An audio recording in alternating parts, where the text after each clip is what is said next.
Hey, I'm Nick Pierce with the Zombie Outpost here for another segment of Off the Shelf. Just got a bunch of crossbows in, and in this segment, I'm going to teach you how to assemble them. They do come disassembled in the box, and some of them do have a takedown model. However, making sure that this piece is put on this piece the proper way is very important to make sure that you don't get hurt and it functions the way you need it when you're ready to use it. So there are a couple pieces this comes with in a little plastic bag, and the Allen wrench being one of them. There's also 2 rubber pads and a metal plate. And we need to do that before we can get to these 2 plastic things and that string right there. We're going to need to loosen this little screw here out.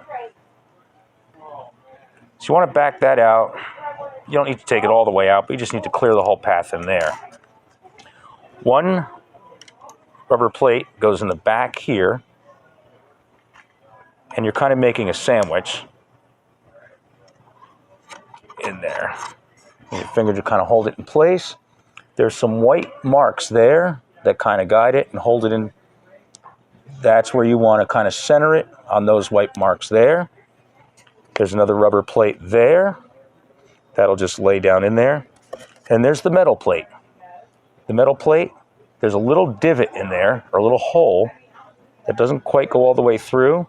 That goes on last, and the hole faces the screw part here that you're going to need to tighten with the Allen.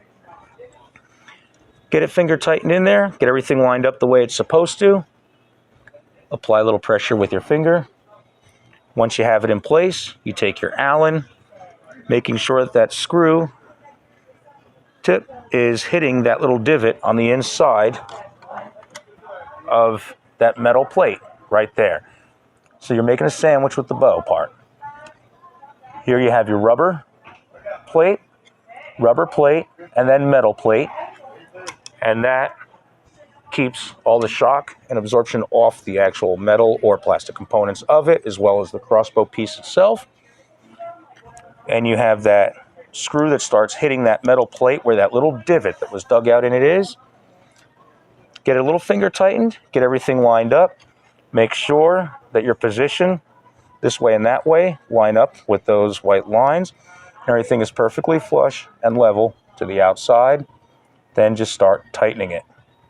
It's not going to take a lot to make sure that that's good and tight, and it will be locked in there solid and make sure there's no play. If there's any play, check your plate, check your hole, and keep tightening. Eventually, everything will be locked into place, and it'll be very solid, and it's not going to have any give up or down. Next part, you're going to take your plastic ends here for the string. One goes on each end, and they snap on. Make sure they're facing the same way. And the thicker part is typically going to face forward. You can see how that thicker part is there. Thinner part towards the back. Make sure that those are on tight. And then you're ready to add your string. When you go to add your string, start on one side, bring it around, and then sometimes you may have to step on it to get around the other side. And we can bring this down on the ground. I can show you the easy way to get that string on. But as long as this piece here is set the way it's supposed to and it's done right, this will be safe and accurate and very reliable when you need it. So I'm Nick Pierce from the Zombie Outpost. Hope you enjoyed this segment of Off the Shelf. Stick around for how to string your crossbow next.